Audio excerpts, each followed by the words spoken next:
Yeah, it's been a while. All right. Welcome to the podcast. This is Grant Parry. He's already been a recurring guest. This is episode 4, his third of the 4, actually. So he's basically part of the podcast by now. Um, Sports writer, NFL insider, all of the above, just in different terms and definitions that he would explain of being a Patriots guy. But we're here to talk about the end of the season of NFL, what's going on in the offseason, specifically with Patriots, but also just as a league as a whole. And we're going to go ahead and get into early next year picks. But we're going to start off with the Super Bowl here. Grant, what do you think? I'm fired up about it. I'm not gonna lie.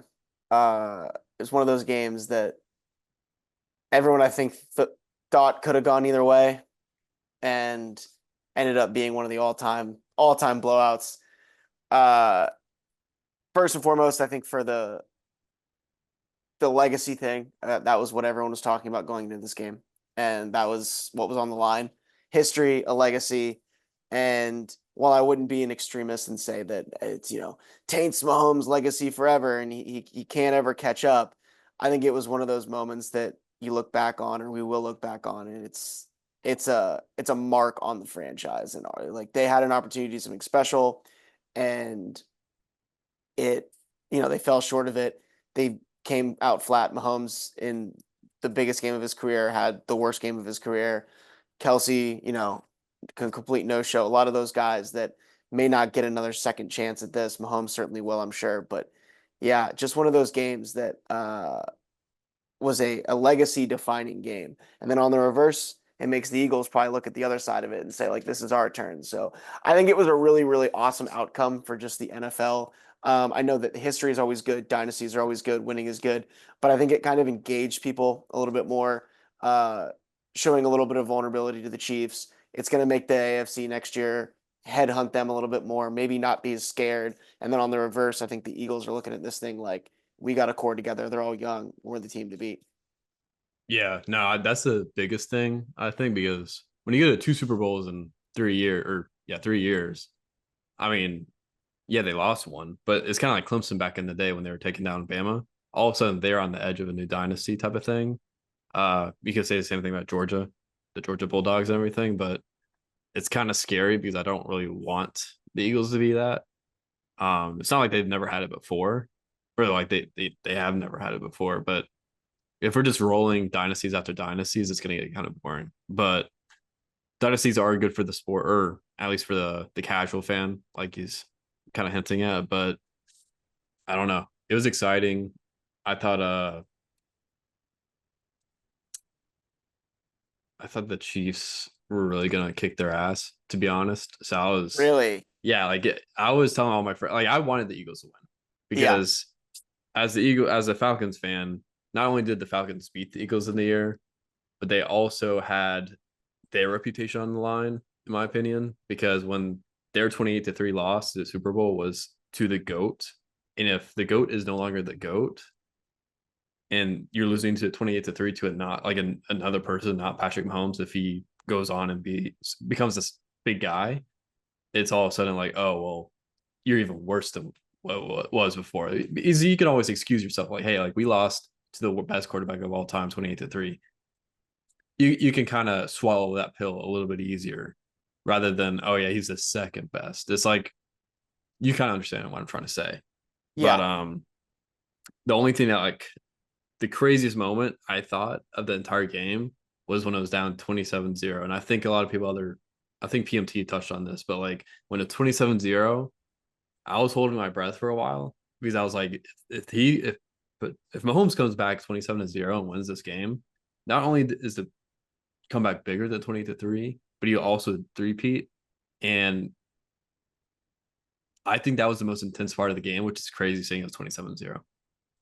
I agree. And I think that what ended up happening is kind of exactly what, me as a Patriots fan, a lot of people that uh, have watched the NFL longer than the last 5 years, kind of thought about this whole like debate. Like, no one thinks that Mahomes is not great. I mean, he's probably already solidified himself in that top 6 to 7 to 8, somewhere in that range, maybe even Yeah. as high as 4 to 5. But I mean, he's one of the best. But the best quote about it that I've seen, and I don't know where it came from, but I've seen it on Twitter in the last few days, is that everyone's better than Tom Brady until it's time to be better than Tom Brady, and that's exactly how this game played out. Where it was like Yeah. Brady was in that situation and he he didn't blink, and I think that that's thing that I've always like. When I talk about Brady's legacy, I don't really ever point to like the rings as much. Well, of course, that's the first argument is the guy's Hmm. got 7 rings, but the thing that was the best about Brady is that every single time he had the ball, you knew it was like he was going to get it done.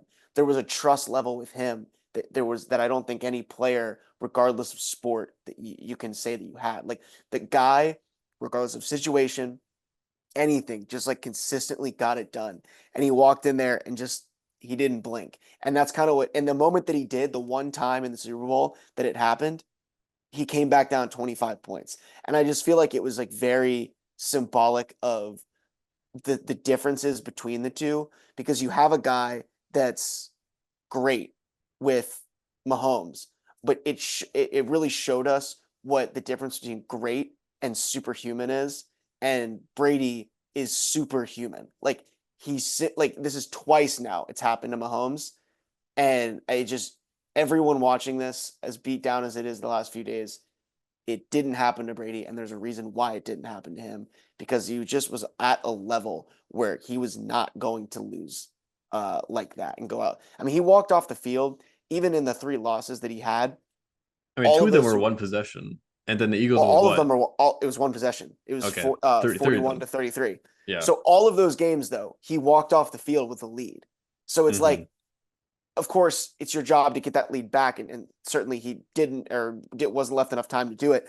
But he kind of did his job in all those. It wasn't some situation where you look back and you say, "Oh, Brady could have just done this." It's like, no, like if Asante Samuel picked that ball off, or Mario Manningham doesn't make the Yeah. catch, and it goes both ways. But I just think that game was completely such a awakening to, this is the difference between these guys, and this is why there's a gap. He may have, Yeah. the pace, the rings, the whatever, but the the vibe around the whole thing Yeah. Like when is you look at the Chiefs completely different. sideline during the game, and I mean, I'll take Chris Jones out of it because I think he's his own goat in his own realm. But like look, at the average player on the Chiefs sideline, they just kind of look like they're dazed. There was no like, oh shit, what's Mahomes gonna say? Like I feel like whenever I saw the Patriots on the sideline, whatever their situation was, it was always like, I wonder what Tom is thinking right now. How do I need to please Tom? Which sounds kind of silly, but I I don't know if they respect Patrick Mahomes as much as like on the sideline players respect him as much as they did Brady. I just think it shows how much, like, I mean, Brady was going out there and taking down like the Legion of Boom with a 31st ranked Yeah, offensive line, yeah, just carving defense. It was like tooth and nail, like every single time with him. And not to take anything from Mahomes, but like there's at times where he hasn't had to be that guy. He's had game winning drives in the Super Bowl and all those things, yeah. but I 13 mean, seconds, he's had yeah. those moments, but He's had the there's a moments too with different difference. players too. Like Rasheed Yeah. Rice, I'll give him that. Like he's built some players up, kind of like how Tom did with Hmm. name them all, honestly. So like Mahomes has done that, but let's not get it twisted. He's also had Tyreek Hill, arguably one of the best receivers of the 2020s. Travis Kelsey, Mr. Everything. And then also like you have DeAndre Hopkins on the bench. One of the best hands like we've ever seen in the NFL, just casually on the bench. And of course he's kind of washed, he's old and everything, but like the fact that like he has that much talent just around him, and they're still, I think Travis had 2 drop balls and everything in the Super Bowl. Which I mean, you could drop balls, but Gronkowski never did that. Yeah, it's especially because like the shell of Rob Gronkowski that came out there in the one 2020 Super Bowl and they played against the Chiefs. And he got 2 touchdowns in that game. Like Mm-hmm. it was just a different level. I just think that the generation of players, it's kind of like showing and it's evening out. Like Mahomes has he's about to turn 30, right? I think this year he's 29, 30 years old. Yeah.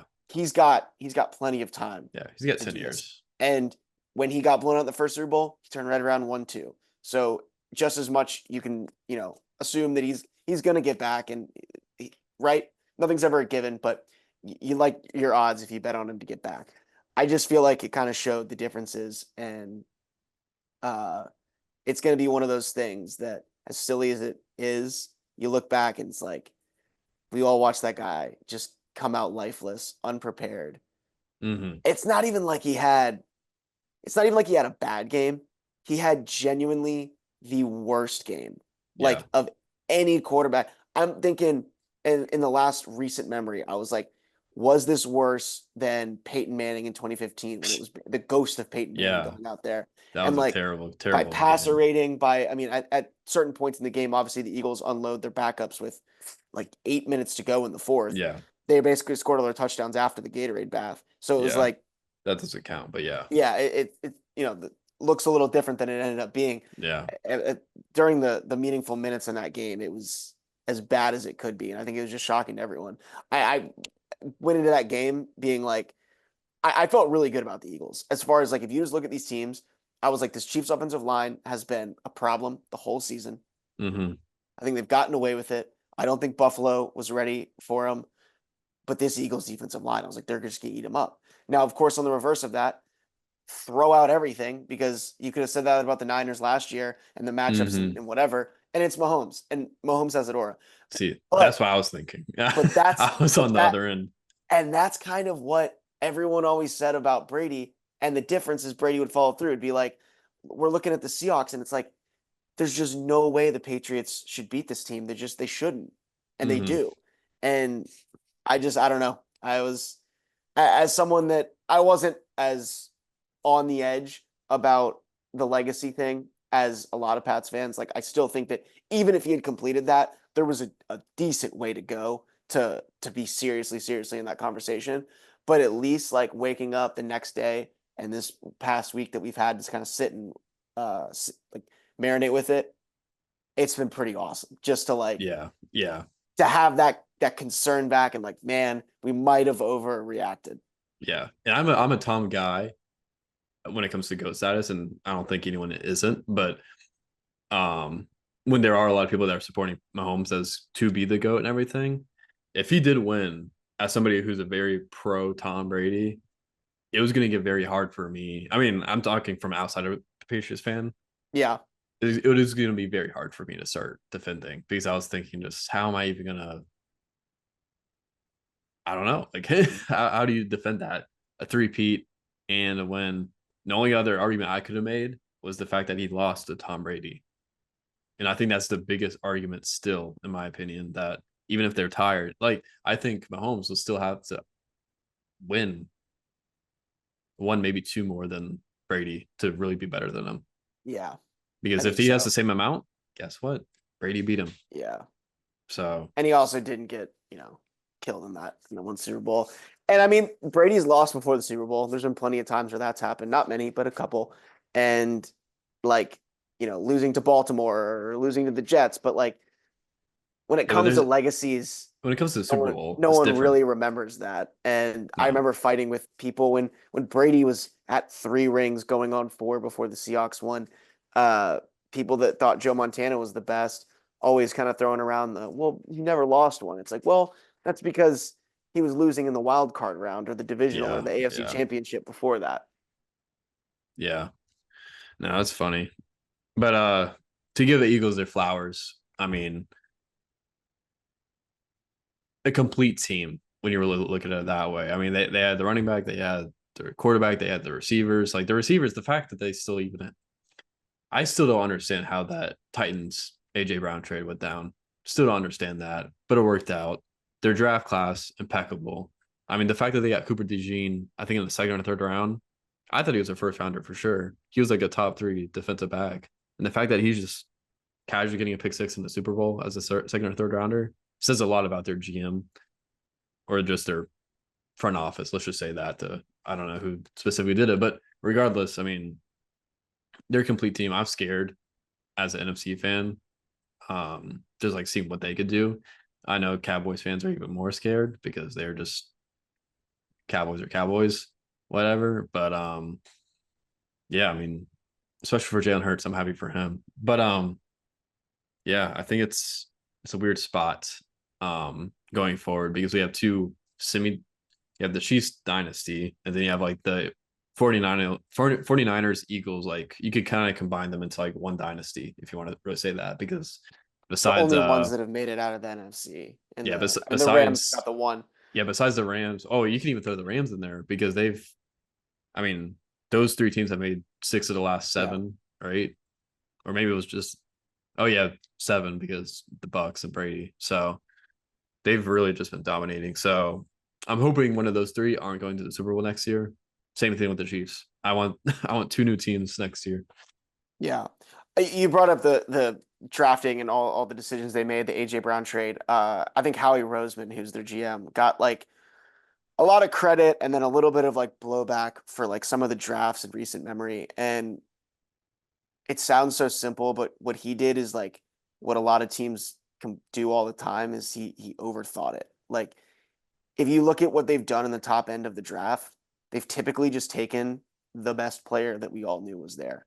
Like they're Mm-hmm. taking Jordan Davis and they're taking Jalen uh, Carter. Jalen Carter. They're taking Cooper DeJean when he's there. It's like they didn't overthink the draft. And Nolan Smith at the end of the draft there that one year. It's like they're just kind of taking the guys that they know are going to be good, and it worked out for them. I know there was a lot of people that were like, oh, they're just kind of going off the chalk, and the brief moment where N'Kobe Dean and Nolan Smith were banged up. It was like, are these going to work out? But when it all came together and all the trades they made, Devontae Smith drafted, AJ Brown, Jalen Hurts, like another one. It was just like they're sitting there at round 2, pick 40, whatever that was. Just take the guy. Like Mm-hmm. they just made all the right decisions, and that's exactly how you win. Every time we look at the situation, whether it is the Chiefs or the Eagles or whoever, I think the Rams are probably the exception. Typically, it's not just someone blowing a bunch of picks and doing it. They did it the way that everyone wants to build a team. They built it. They really rebuilt the whole team. They go to the Super Bowl in 2017. They end up, Nick Foles moves on. They move on from him. Doug Peterson is fired. They're in this spot. They get their coach, and within a matter of years, it's just like how quickly it all can happen when you hit on Mm-hmm. draft picks. And every GM knows it. But I mean, I'm a Patriots fan that sits here and watches the top end of the draft be so consistently overthought every year. And you're like, you just have to just take the guy. Like, Yeah, take the you know, best possible player. Like take the yeah. best guy. As stupid as it is for us to sit on the couch and yell it, it's like that's what the Eagles did. Is they just didn't overthink it. They took the right guy. Um, Basically, they were all from Georgia, but Yeah. they took him. No one else did, and But I it think that's worked an out for important them. piece too, because when you are a championship team, championship caliber team, I think you want to draft championship players. Um, of course, not all of them, because then when they lose, they don't understand how to lose and move on. I think that's a lot of like Alabama quarterbacks for a long time. I think they just struggled in the NFL because they had no idea what it was like to lose. They're like, oh crap. It's like they get to like or like Trevor Lawrence, for example. It's just they probably never lost in their entire career. And then they get to the He had like NFL. what, one loss Yeah. through high school, college. Yeah. Then you get to the NFL, you have 10 losses in one year. How do you even like get around that? But I to get back, I was just playing devil's advocate. I think it is important getting those championship pieces. So yeah, that was a good add on. So what do you think of next year? Eagles Chiefs or any of the You know, people that we've recently been seeing? I think it's really good. Like I mentioned at the start of this, like it's really good. I think for the league that happened, where it kind of gave everyone a little bit of a relief. For me, it fired me up a little bit more going into next season. I think it makes a lot of the teams in the AFC think like, whoa, like they're beatable. Like Yeah. it can be done. It takes a little bit of the mystique off of them. I think that's the quote from Catch Me If You Can when he's like, why did the Yankees always win? Because everyone was too busy staring at the pinstripes. I feel like that's Mm. exactly what happened to the Bills in the AFC Championship. They looked at the Chiefs Oh, and they got in their head and they were looking at the Chiefs and it was mental. I feel like you could see it in the way Josh played that game. But I think a little bit of that it does get stripped away when everyone kind of sees them become vulnerable on that big stage. And it's gonna feel like it's gonna fire up a lot of these AFC teams to like lock in. We can do it. It's not a Yeah. one horse race, even in their own division. I know that back in when we talked, whenever that was, August preseason, and we talked about Jim Harbaugh and Ohio State and that whole Yeah. like, Yeah. he's coming. It's like now he's going back. Like they're going to go spend. They're going to probably load that offense up. The Yeah. Broncos just with no spending, all of these Bo cheap rookie Nix. deal like Bo Yeah. Nix. They come in, they go to the playoffs. It's like it's not the same as typically it has been, where it's like, oh well, the Chiefs will go 5-1 in the division and win this. Like maybe they still do. That would be the typical thing that would happen in this situation if you do compare them to the Pats, but I will see. I just think that it opens up a lot of parity. Uh, Typically, there is a Super Bowl hangover for both the winner and the loser sometimes. It's not easy to just bring everybody back and run it back. The Chiefs Mm-mm. have been the exception, and that's why they were going for history. You look at what the immediate season following the Rams Super Bowl, they kind of had to build themselves back up, get that defense younger, replace the guys like Aaron Donald. The Bengals haven't really, they got to that one AFC championship, but Yeah. that was it. They haven't their window seems to be shutting and shutting and shutting. Yeah. They've got yeah, like their team is they're losing a lot of those guys from that. So to say Eagles Chiefs again, it's probably not. Mm-hmm. Off, February, a week removed from the Super Bowl, it's so hard to tell, especially because Yeah. free agency, draft, everything comes up that Yeah. usually plays a huge role in that.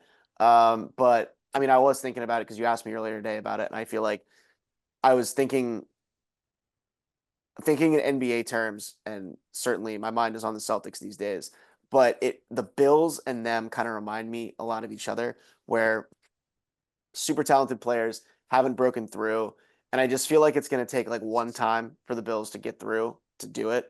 Yeah. And when the season before the Celtics actually did it, they uh they lost to the Heat in that like down 3-0, came all the way back, lost in game 7. And it Mm-hmm. was like the heart-wrenching, like just it decimated everyone. And it was the moment that the organization said, we're not running this thing back and we're going to make a change that gets us over the hump. And they did. They made the significant trades, and then they went into the season more locked in than ever, and they ran through the league. And not to say to that extent, but I feel like that loss that Buffalo just experienced is going to be that moment for them, Mm-hmm. where Buffalo, what really was supposed to be a reset year, Oh yeah, the they fact come, that they even made it that far. I yeah, mean, I Lamar deserved the MVP, but at that same time, though, when you look around at the Bills' offense, you have to throw Josh at least just a little bit of something. Like I still think Lamar should have won MVP, but I mean, Josh should get a little bit more credit for what he did with his offense. totally. I mean, he's thrown to, Khalil Shakir and a rookie wide receiver and a couple tight ends. Like he made it Yeah. happen all year long. So I just feel like he's going to come in like super motivated, where it's like we know what the expectation is going to be. Like there's no reset. Like we have to go in and we got to beat this team, and we got to take care of the business in the regular season. And I feel like that's going to be the story for a lot of teams. And people are going to have a target on the Eagles and the NFC. The NFC was as deep as it had been in a long time. You looked at top to bottom in that division between the Yeah. Vikings, the Lions. It was It's gonna. nice I to think see. It's nice to see it's going to create a lot because of parity, and I think mm-hmm. that's just what everyone wants to see. Very well could end up being Chiefs Eagles again in a year, but history says that that's not going to be the case. So I think it'll be really interesting to watch Buffalo. They're going to be one of the more interesting teams to watch all offseason. But even the Eagles in their own division, like it's not like they can just walk into the playoffs. Like No, the Commanders Commanders are are right hunting. there. Yeah. Yeah, they got Yeah. 70 to 90 million dollars in cap space and a rookie quarterback, and that was another team that just went from worst to first basically, and Yeah. they're And I right want there to with them. take it past someone like the Giants, who have been like decently, well, they're good on defense. And on offense, they've just been accumulating draft picks over the last 3 or 4 years with Malik Neighbors, Jalen Hyatt. Like they have some decent players. And I'm not saying that they're going to be a dangerous team. Like they would need a Jaden Daniels type of player to come in, like someone that can change the offense, or even Bo Nix, like somebody that like is not a system QB, somebody that can like actually stand down everything. But like they have a team. I think the Giants have a team that's kind of ready to go if they have that player. But if they need a system guy, no, they're still going like 4-13 or whatever. But I think they're a interesting team when it comes to the drafts for that division specifically, because we just said the Commanders are good to go, but the Cowboys are cooked. They'll continue to be like 7-10 and not do much. Yeah, it was a So total panic move with their coaching hire. They just no plan like many of the teams around the league with that coaching no, cycle. it was so bad they made the Jaguars hire look good, which I think the Jags hire was pretty decent. It wasn't. It's the I way don't that it think shook out that I think that made it, you know. that, and then also just his press conference made it goofy. But like when you look at someone like him who was not really even talked about heavily and make him look like a great hire, it's like, oh, what did you do? What did the Cowboys do? But I don't know. Poor fan base for anyone that's younger than 30. But yeah, speaking of offseason stuff like that, Kirk Cousins, Jets or Browns, I need him to get out of Atlanta. He's definitely out of Atlanta. Yeah, preferably with Kyle Pitts, maybe a dual trade, send him for like maximum value somewhere. I When don't was know. Kyle Pitts was drafted what year? He's got to be 2019, 2020, one of the two. I think it was 2020 because I'm pretty sure he played the COVID year, or 2021 because I think he played the COVID year in Florida. Could be wrong though. yeah, so like he's about to be either it's his last year on the deal or he's a free agent. I think he's a free agent. If he's a free agent, let him go. Yeah. Yeah, But yeah, yeah. if The he's still on experiment's the, over. yeah, No, for it's him dude. for him and for the Falcons, like I don't think they Yeah. need to say like, oh, it's he's just trash, or oh, the Falcons just didn't use him. I think both parties just didn't work with each other at all because Kyle Pitts is a talented guy and he's going to be paid like a top 10 tight end, but he's not a top 10 tight end when he's on the Falcons. And the Yeah, Falcons, he probably will just because I feel like there's no market for tight ends right now. Like there's just not a lot of those. Like once you get past those like top like 2, 3 tight ends, it's like, oh yeah, no, it's literally Travis, Mark is Andrews, it even Travis anymore? And on Mark paper, Andrews? no, but like with on both on paper, oh, Mark Andrews on paper, technically, yes, but on Travis, no, but both their faces are going to get the money. Um, Regardless, Pitts needs to go as a Falcons fan. Uh, Kirk, I think that's an obvious one. Get maximum value out of him. Those are pretty notable, at least in NFC South. I don't see anyone in NFC South do anything big unless the Saints get rid of Kamara, which I don't see why they would do that, but kind of similar to the Giants situation, I think, where it's like you're holding a guy hostage when you're just like tanking Yeah. 24/7. So I don't know. That's really up to the Saints ownership, but I don't see why they would do that, especially when they get Kellen Moore in, which could be interesting. But yeah, I think it's gonna be pretty quiet in the NFC South for the most part. NFC East we just covered. NFC North. What do you think about NFC North? It'll be North or super West? interesting. The decision that they'll make with Darnold, and I think that Darnold kind of made that decision for him in the end of the season with the way he played. Oh That yeah. they were He they he were threw it in a away all in the last 3 games. yeah, they were in a collision course to like, wow, what do we do? Is it going to be Darnold? Is it going to be McCarthy? Do we Mm-hmm. tag Like what happens with this? And I think that was some clarity that they're going to roll with the guy, which I think was probably the right decision to move to JJ. The upside there is still high. But they'll be really interesting just because like they're still in that range of are they the best team? The Lions, are going to be good. They're going to bring everyone back. It's not like they're going to have these key pieces they're losing. They were actually so banged up at the end of the season that this offseason they'll get healthier and roll into the season better than they were when they finished the season. They're just missing their two coordinators. And of course, Mm-hmm. that can be, something. I remember Dan Campbell, which I loved, when they lost to the Rams, not this last year in the playoffs, but the previous year when they lost to the Rams, he was like, in the NFC Championship, he said, "I don't know if we'll get back here. Like nothing's ever guaranteed." And I feel like that's the right mindset to have because a lot of teams have this mindset of like, Oh, we'll be back. oh, like we're young, we'll be back, and like No, stuff every that like team every year is different. think about the There's Bengals. like there's like a 20% change at Yeah, least on every team every year. absolutely. Like you look at the Bengals, like they walked out of that Super Bowl probably being like, "Look, we got our quarterback, like we got our Mm-hmm. coach. All of a sudden, defensive coordinator fired that was there. T. Higgins likely out in free agency. Pratt today requesting a trade. It's like things change so quickly in the NFL. So I think that whole division top to bottom, and I didn't even mention the Bears, who now have Ben Johnson, who Yeah. I think everyone is thinking is going to do great things with Caleb Williams, and they might make a playoff push. You could see potentially 4 teams pushing for a playoff spot in that division. So, I mean, they'll probably be the most interesting division going in next year. Yeah. No, I think so too.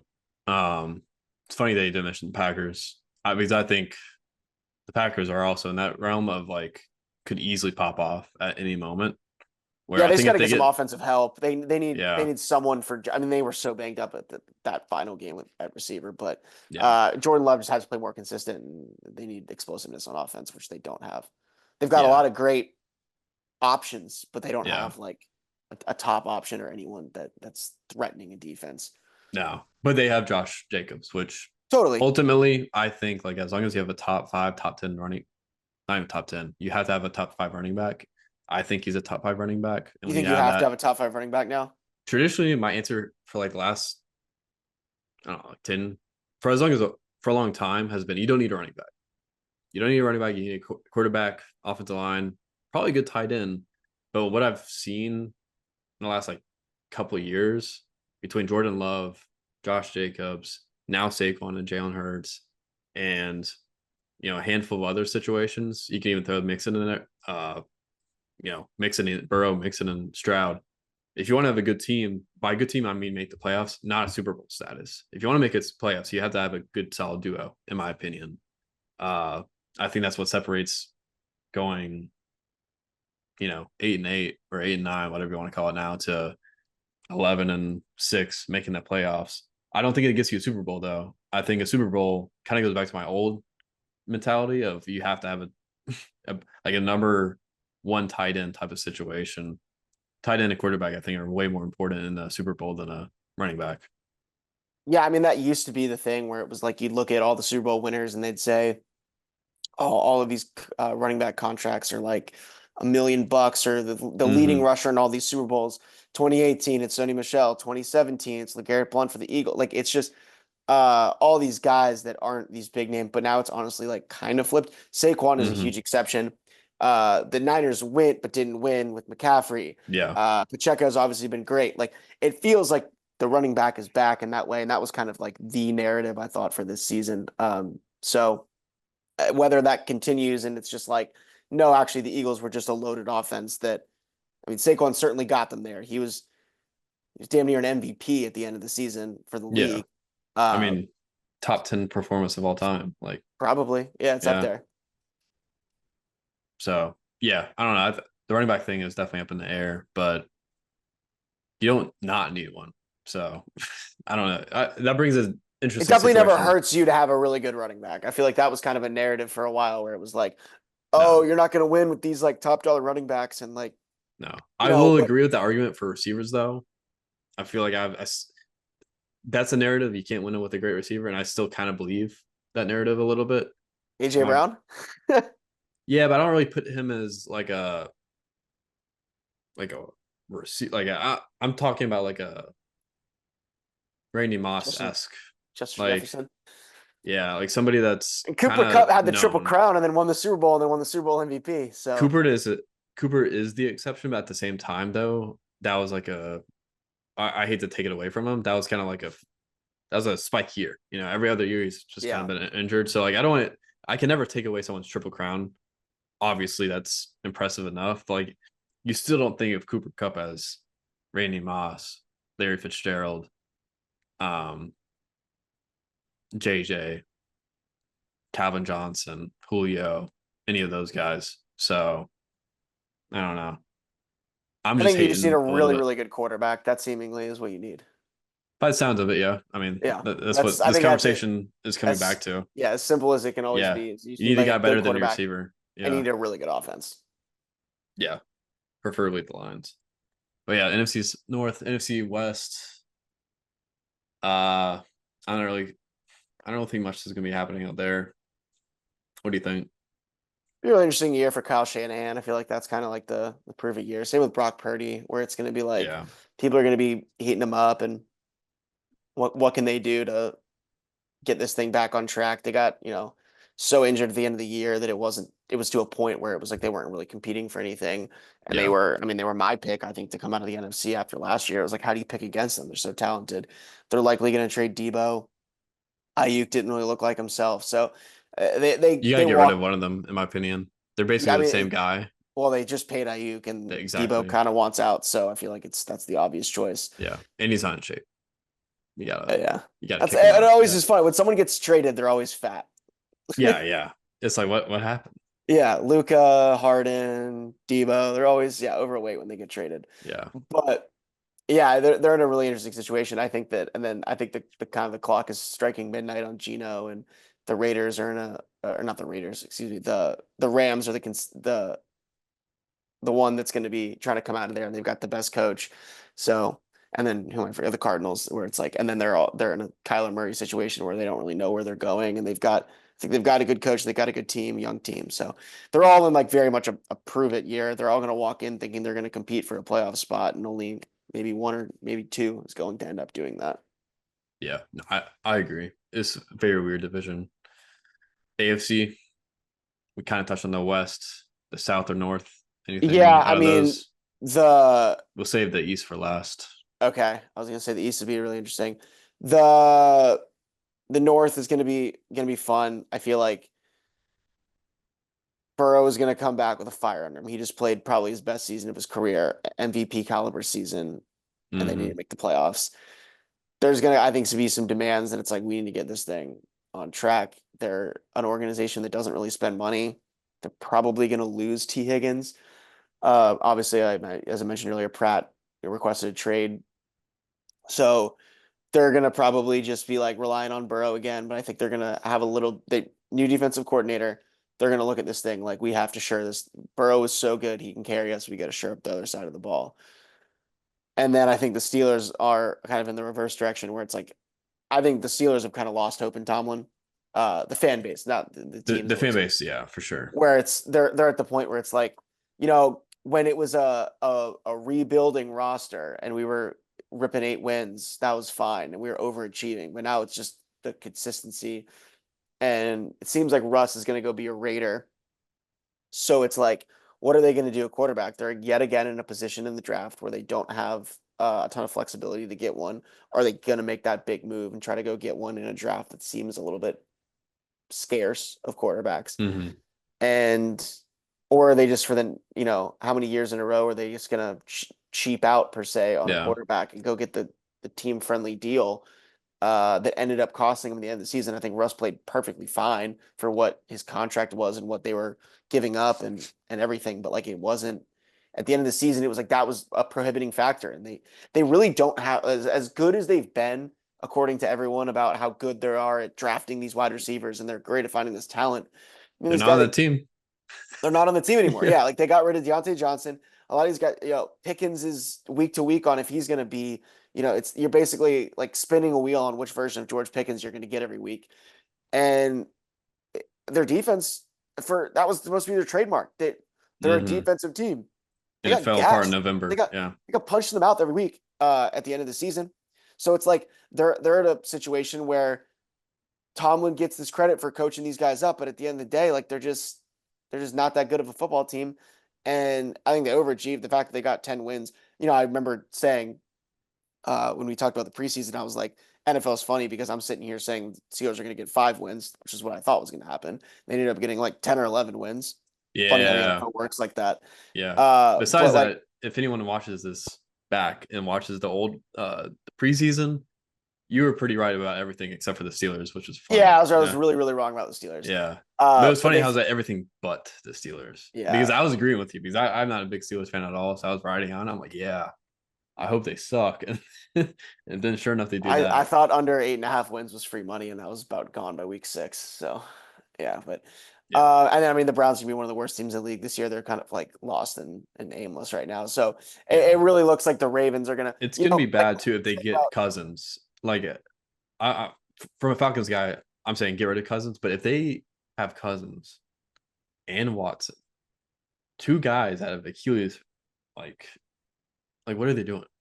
I don't know. Like, I Yeah, would. but it's probably going to be good. Like they need to do what I was saying the Steelers shouldn't do and cheap out on the like just getting someone that's good enough Mhm. that you're not giving up a lot of capital for. You're not trading a pick for. You're not giving up couple million on them. You're just getting by and resetting this thing, and hopefully next year is top five. They what third pick this year, top five pick this year, another one next year hopefully, and then you start to get this thing back on track. The Myles Garrett move felt like that was what reset the organ, where it was like that's the one thing that the Browns could have pointed to for as Yeah. talented as that team was and as bad as they ended up being, which is a large part due to the quarterback. They feel like the team that needs to just kind of bite the bullet for a year instead of Yeah. trying to like Just go. piecemeal it They with a need to go Kirk back Cousins. to where they were in this. Back to the Another typical another Browns one of fashion. those ones, dude. It's like 2020. They have Baker. They beat the Steelers. They win their first playoff game. They think they can upgrade. They get Sean Watson. All of a sudden, the future's bright. Now here they are picking third with no future. It's Yep. nothing is ever And guaranteed in sports. if this happens, if they we could cover the draft on a different day. Actually, I want to. And we have all off season to break down shit, so I'm not worried about timing.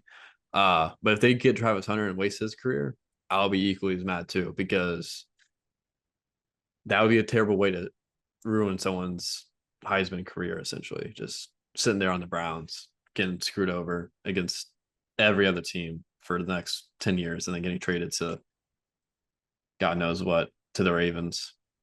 They'll probably get Abdul Carter to replace Myles Garrett and just be right back where they were with a young guy and will request a trade in Probably, 3 years. as he should. AFC South. What are the Colts doing? Snooze fest. The Cutting fact that everything. the fact that the Colts are sticking with Chris Ballard is mind blowing. I don't Mm-hmm. understand how he's gotten a job. He has dirt on someone, I would imagine, because he's done nothing. Like when I talked about Howie Roseman and how quickly he was able to do that, that's obviously the extreme of like an incredible GM job. He's done it twice with the 2017 Eagles. He did it right back again with this iteration of the 2024 Eagles. But I mean, my God, it's like a guy that just has provided nearly no value to that team over these last few years. He's not giving them a talented roster. The Anthony Richardson thing seems like they benched him. They started him. They benched him. They started like It's a failed experiment. yeah. It's They got into a carousel, which is like the worst situation you can be in. And man, they're just like I don't know. They're lost, and I don't know why they didn't strip this thing down. Shane Steichen has to be right at the end of or not the end, but they're going to go into the season where another 4 or 5 win season, and he's probably out the door. I don't really mm-hmm. understand when teams kick the can down the road. Is like what are they doing to improve themselves? Whether it's resetting it, moving forward, bringing. I mean, there's free agency and the draft still to come, but you just can't go into that with confidence that they're going to do anything that's going to prevent the Texans from winning that division. And I feel like the Texans, I don't feel are incredible. I don't think that they made a huge No. leap from last year to this year. I think Stroud played relatively similar, but it was like everyone expected this big leap and they didn't do it. I mean, they fought hard in the postseason game they played against the Chiefs. And I think by that point, they were so banged up that it didn't matter. Tank Dell was hurt. Stephon Diggs was out for the season. I think Diggs is probably going to leave and they'll reset Hopefully, their yeah. offense a little bit. But that was kind of like oh my God, they're all in to do it. They got Daniil Hunter, they got Joe Mixon, they got Stephon Diggs. Tank Dell just had an incredible year, and it all just kind of like came back down to earth. So they'll probably win the division. I guess I'm forgetting the Jags, but that's You're because forgetting the Titans. Will Levis. well, I mean, I'm playing. I'm I'm not playing. forgetting the Titans. The fact that the Titans went into No, last season they're a dumpster and fire. dude, they should Like have. 1-16 against the spread. I Like I Vegas I is furious I at do them. not I do not consider myself ever to be, smarter than anyone at anything football wise. Like, But but yeah, I could have told you based on the small sample size we saw of Will Levis. I was like, this guy's still like he's not gonna work out. I Like could have told you when he was playing Kentucky or playing at Kentucky versus Tennessee. I was like, how is this guy it's not gonna work. It wasn't better? gonna work. He was a I higher saw draft pick than Hendon Hooker, which I know this is me speaking from a huge, no super big bias here. bias. Yeah. But it's also like the guy won SEC Player of the Year, was in the Heisman race, was a decent pocket passer. How is he getting drafted like in the 5th round in comparison to Will Levis, who I don't know. I never understood in college. I definitely don't understand now. It It's similar to Anthony Richardson, honestly. It's like you was look at a very guy similar. who's like wasn't that good in college, and all of a sudden it's like, well, he's going to be good in the NFL. Like I don't know. Yeah, Like it's I like guess he's athletic, but I don't it's know bizarre. how many times has that worked out. That's my question. Right. Like how many Like times is a guy who's just like, oh, he really took that leap once he got to the yeah, NFL? I don't know. But yeah. I mean Like that's even though that's he was 6-6, he's now a Super pro- Bowl. Yeah, problem with a lot I of the don't know. modern drafting is it's people are way too worried about abilities and athleticism that the more so the stuff that actually matters to play Yeah. quarterback. So I just feel yeah, I like just that gets ignored every year. And then you have players like Drew Brees, Russell Wilson, Kyler Murray, which I mean, I know that's not a good example, but he's a starting quarterback that's going about 500 every year. You look at guys like that who are short. I'm picking on the short guys right now, but you get those guys who are proving everyone wrong year in year out, and then you continue to pick the guy that's Anthony Richardson like. the short stuff is crazy to me because it's like no every year this happens where Mm-hmm. they people and we can talk about that more in depth when we talk draft, but it's like the season ends and everyone pretty much has like a gauge on where these guys are. All of a sudden we stop watching the games and people Yeah, get better or worse. And then they like go to get measured at the combine and all of a sudden it's it like changes. changes what people think about them. I never understood the Bryce It's like Young height thing because it was like, oh, like does he have the frame? Every time we say this, Kyler, who is not even a bust, like no, say what you want, but it's he's like a nearly 500 quarterback. Like he, yeah, it's like, and he's a starting quarterback that like I think 16 to 18 teams in the league would want on their team. Like, I wanted him back in like 2 years ago when Atlanta was looking for someone. Like right. I was very adamant about that. So the size thing never ends up mattering. And I can't think of one quarterback in NFL history where I've said they were talented, they worked, they were just too short. That's never happened. That doesn't Mm-hmm. happen. So it's like Yeah, I never understood the whole like Jaden Daniels' frame. He's too small. yeah. Bryce Young, oh, like he's too short. And The game has changed it too. doesn't matter. Like Like 20 years good ago, players are good players. 20 years ago, I would agree with this statement. But guess what? Players don't hit as hard. Players know how to get out of bounds. Players can slide. It's now more about like, are you smart? Because RG3 was not smart. He's also playing in the weird mediocre time in the 2010s when Ray Lewis was still hitting the crap out of him. But yeah, I mean these players now can like are smart, unlike Josh Allen. You know, he's but like you're gonna have someone like Josh Allen who can do a windmill in the air and get up on the next play and be fine. But like for someone like Bryce Young, all these small guys that we're talking about, stowed away. They have the VR headsets that they're now working with. Like they're Yeah, they're totally fine. right. It doesn't make any sense to me. So I think the point I was making about the Titans, it's just like that decision. I never understood it, and they brought him back. And this is Yeah, if it works out, they're just a everyone looks like dumpster an fire idiot as for a saying. yeah. I think that Brian Callahan's a good coach. It's just like there's just not a lot there to have any kind of confidence in him No, right but now. just the I thought they were going to be one of front the worst teams in office. this going into the season. Another just Yeah, mess with like the way that they got all. rid of variable, but then also like their announcer left their team, which I know is very small and minute, but it's just like when you have people just leaving the organization in general, that's not good. It's not good. I think the Titans might be in for a long haul for the next 5 years, unfortunately. Yeah, it's a weird situation with them. I don't see. I think they're just kind of punting to get to the new stadium, and they're going to be like, Yeah, like we're going to sell some tickets this way. That's yeah, I think they're kind of a. Obviously, I'm saying this because they're all correlated, but I think they're kind of in the realm of a Vegas Miami team where they're just there for the tickets. You can even throw Atlanta in there on that, honestly, like a nightlife centric city that's just there for the tickets, and that's about it. that's what I'm saying. They're just trying to get that new stadium where they can be like, like the team is going to go 2-15, but you can come see the new stadium, and it's a Super Bowl Yeah, site. What in 2-3 years? yeah, that would be the only selling point, Yeah, which is frustrating, but they're dumb for getting rid of Vrabel. That was one of the all-time head scratching 100% decisions. huge, biggest. I remember I was at work and I was just so confused for a couple hours. But start wrapping things up. We're gonna end off with the AFC East. AFC Spe- East. Speaking of Vrabel, AFC is going to be super interesting. I think that the a lot of teams are kind of like at an inflection point. Buffalo will be the clear favorite, of course, but then naturally. it really is a toss-up between the next three.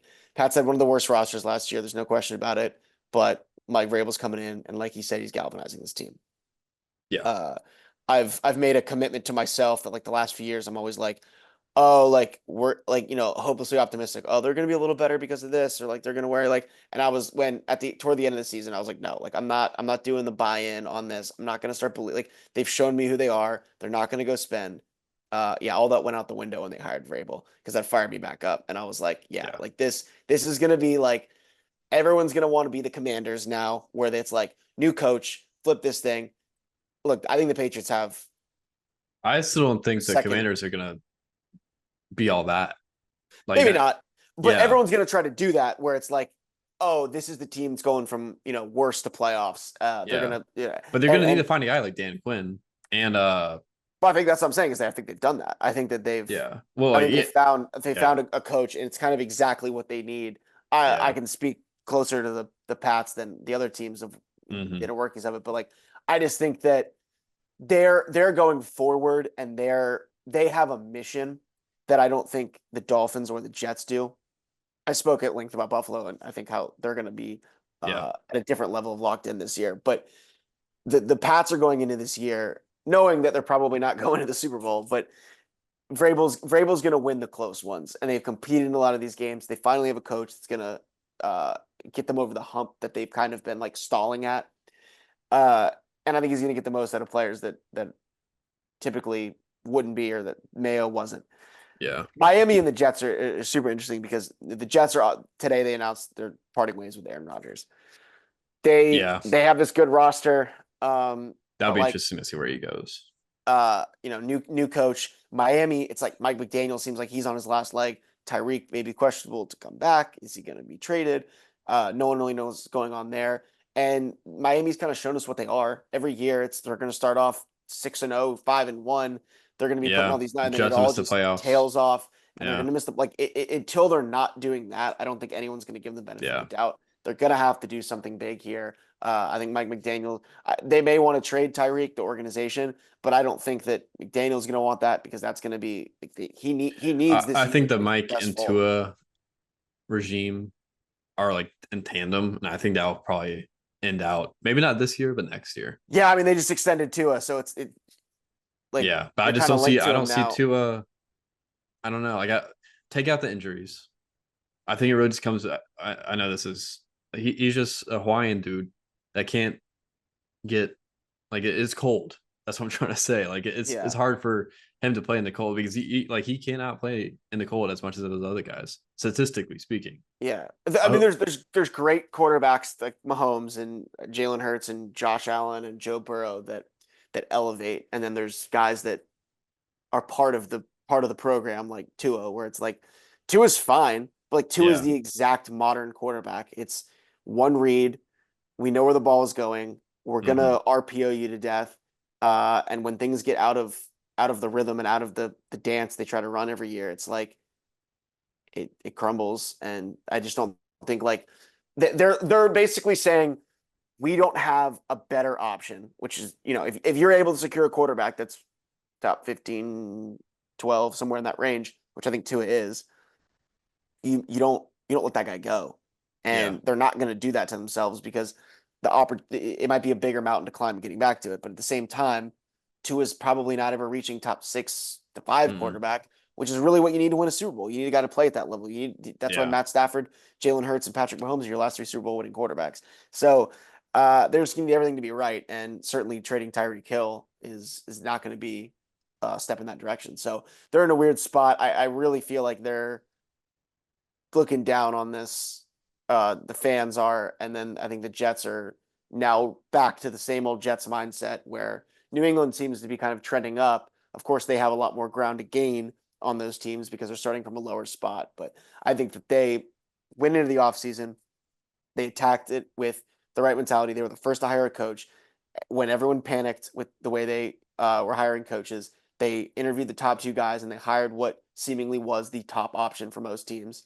And they renovated the staff. They got rid of all those guys and they got $124 million in cap to go spend. And, I said they don't spend, but I mean, they got the money to go spend it now. So they're in a better Mm, situation than I think a lot of those other teams. They got a lot of ground to gain to get to Buffalo. And I don't know if they will. And I don't think they will, but we'll see.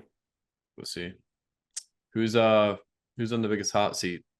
Tomlin, McDermott, Harbaugh, It's a really good question. or is there someone else? Um, Shane Steichen.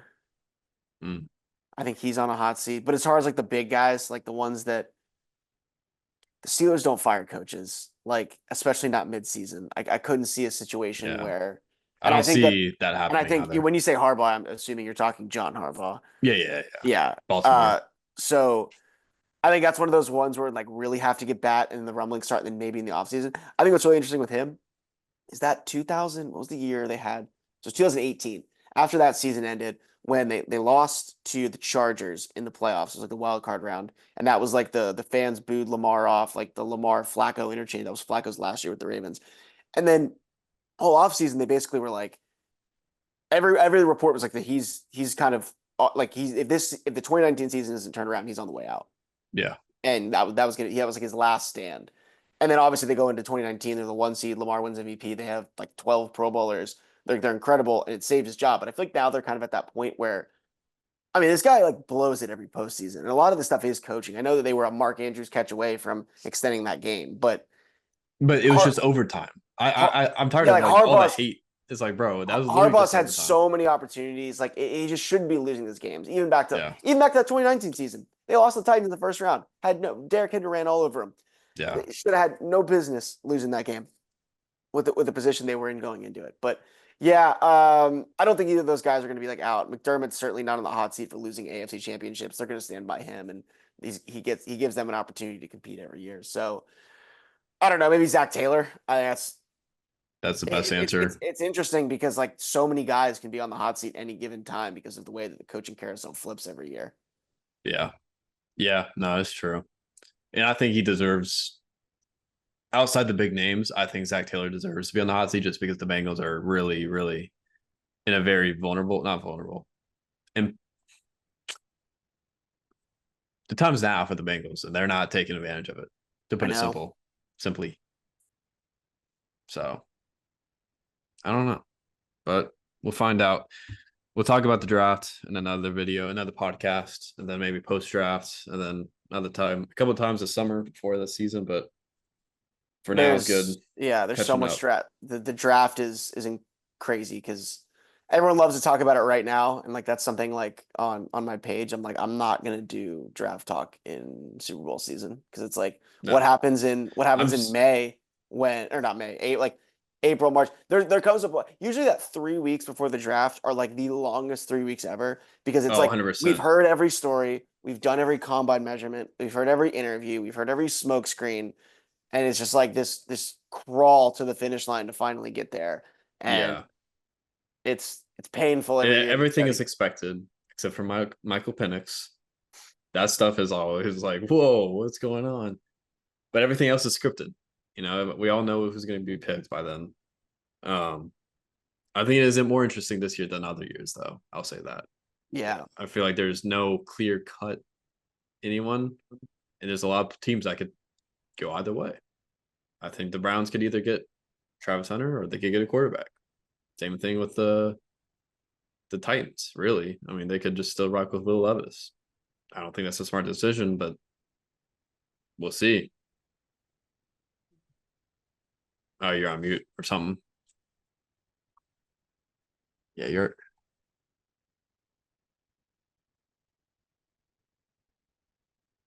Nah, I can't hear you. But honestly, this might be a good way to wrap things up. how about now? Oh, I can hear you now. Okay, Yeah. all right. Well, I was just gonna say my closing point on the draft is that they always say like the NFL is everyone's favorite sport, but the second favorite sport is the NFL offseason, which sometimes is just as exciting, especially if you're a bad team Yeah. like you or me, that the Yeah.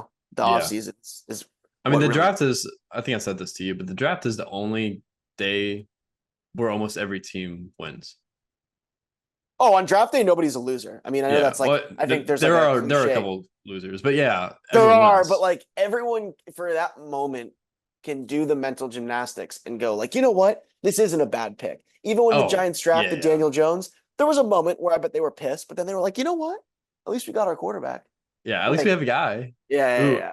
I It's a new shiny toy to get excited about until, and then you get to see him in yeah, because shorts you in you just camp. don't know. It's like he could be good, he could not be good. I mean, that's how I feel right now with Michael Penix because kind of like what we talked about at the very beginning of this podcast, how Brady went out there, did his best, then he left the field with a lead. Penix Yeah, did that. Penix had 3 games he started. The last 2 games against the Commanders and the Panthers, he did that with. He walked off the field with a lead, and then the Falcons lost the game. So I mean, all I can say, like, he was 1-2, but those 2 games he lost, he won on his side of the ball. So I'm extremely optimistic about him, but that's just my 2 cents on the on the exciting part because I'm gonna be talking a lot of crap about. I can only really talk crap in the NFC South. I can't really talk crap anywhere else. We got to make the playoffs first before I start talking some serious crap.